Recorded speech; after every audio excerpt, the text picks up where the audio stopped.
Charles Taze Russell, the so-called founder of Jehovah's Witnesses, was not only a Zionist, he was also a Mason too. Now, Charles Taze Russell held similar sentiments as Joseph Smith, who believed that Jerusalem should be rebuilt. Based on the Book of Mormon, Joseph Smith believed that the Native Americans were the descendants of the 12 tribes of Israel. During Russell's establishment of his ideology, he wrote a letter to Baron Hirsch and Baron Rothschild proposing that they help create a new government in Palestine. And I found it really interesting that Charles Taze said that he was a colored congressional minister.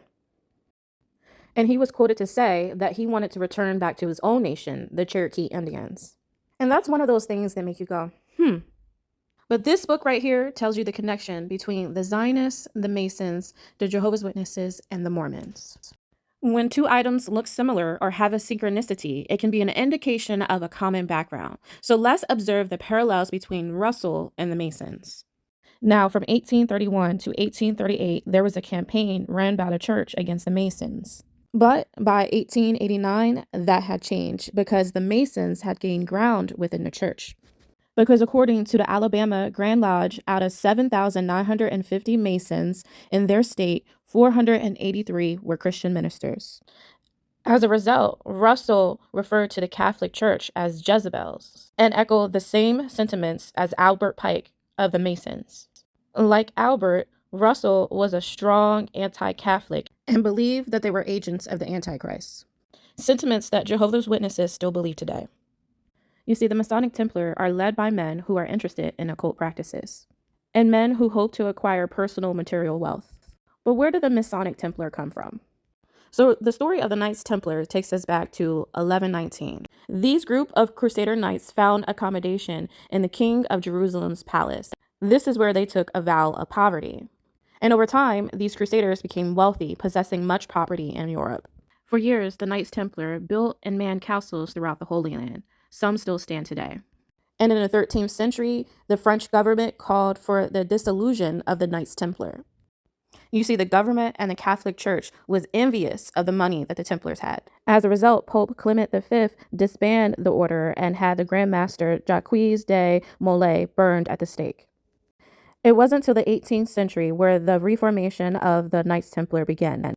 In this time of enlightenment of men, spiritual illumination was offered through the Gnostic texts. Charles Taze was considered a reformer like Martin Luther, who refused to accept that the human body is infinite with all the knowledge within its realm. Charles' emphasis on human reason meant his movement took the opposite direction of reformation.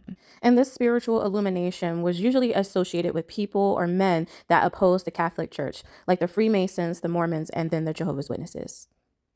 Now, according to this book, there were 17 presidents that were Masons, which include Washington, Madison, Monroe, Jackson, Polk, Buchanan, Andrew Johnson, Garfield, McKinley, both Roosevelts, Taft, Harding, Truman, Lyndon Johnson, Gerald Ford, and Ronald Reagan. According to the Masonic oath, they swear to conceal and never reveal the secret arts of the Masons. The Masons are a religion who believe that it's their moral duty to deceive in order to protect their truths. Now, according to his writings, Charles Taze Russell compared the Messiah to Hiram Abiff.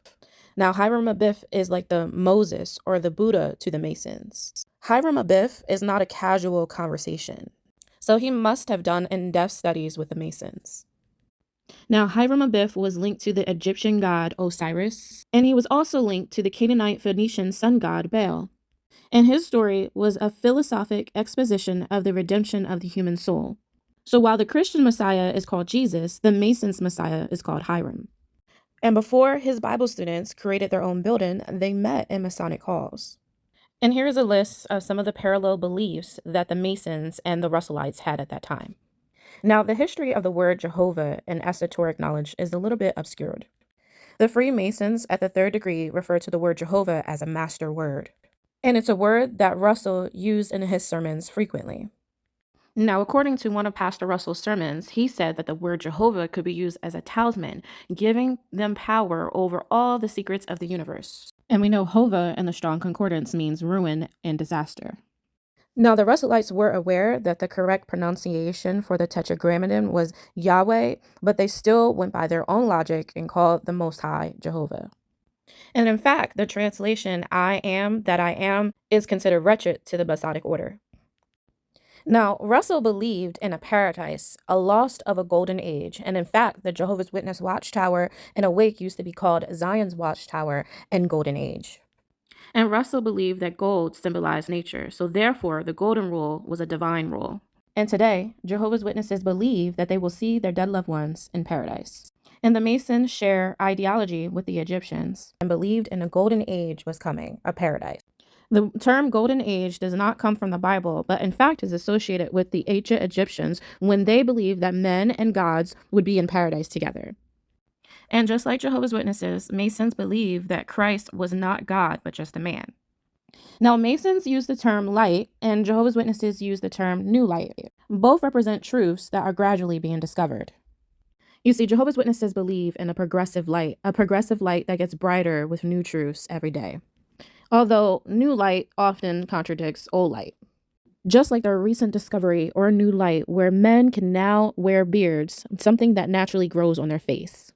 According to page 83 in his written book, The Hidden Mysteries, Charles Taze Russell expressed that the word Jehovah's Witness meant Great Pyramid, and that the capstone of the pyramid symbolized Christ. And if you recall from my last video, that Charles Taze Russell's tombstone was a pyramid.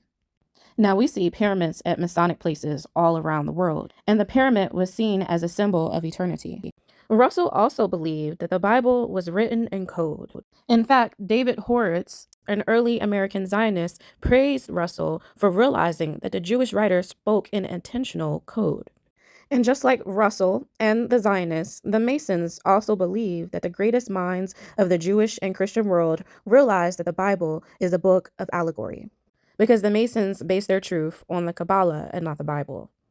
Not only did he use buzzwords, but he also used symbols. For instance, in Zion's Watchtower, he used a symbol of a watchtower and the sun. Both symbols have Masonic origin. The Masons tie Christ to the sun god Krishna. Notice that every quality assigned to Christ is to be found in the life of Krishna. And notice that the Kabbalists generally portray Jehovah in this form. Note how similar Jehovah is to the sun god, and supposedly the Greek name for Jehovah is Zeus. Now, we know the sun was associated with Bel and Osiris. Now, if you observe some Masonic history, you will know that they were mixed with the Presbyterian Church. And as a result, they veiled a beautiful system made of allegory and illustrations by symbols. So when we observe the watchtower, that can be received as a person that is wide awake with sharp vision. And as a watchman, his job was to tell others when danger was near. If it wasn't that castles were important to the Masons as a symbol of their work, then it wouldn't raise any questions why, of all the many choices, he would decide to pick a castle tower to represent his religion. Even Jehovah's Witnesses abstaining from blood has connections back to Masonic origin. The Masons believe that your blood carries feelings and emotions, and they also believe that the blood is the direct vehicle of the ego. Now, Russell was a Zionist before the word Zionist existed. Now, in 1880, 60 years before the Holocaust, Russell began to predict that the Jews will return to Palestine. Now, the connection between Judaism and the Freemasons are more intimately connected than you think. You see, the Freemasons believe that the rebuilding of Solomon's temple is going to happen in Jerusalem and that it's a part of God's plan. You see, Jehovah's Witnesses at one time believed that the people of Palestine were pagans and that their actions were not viewed as genocide. But this was a divine command and in favor of keeping the pure religion alive in the form God gave.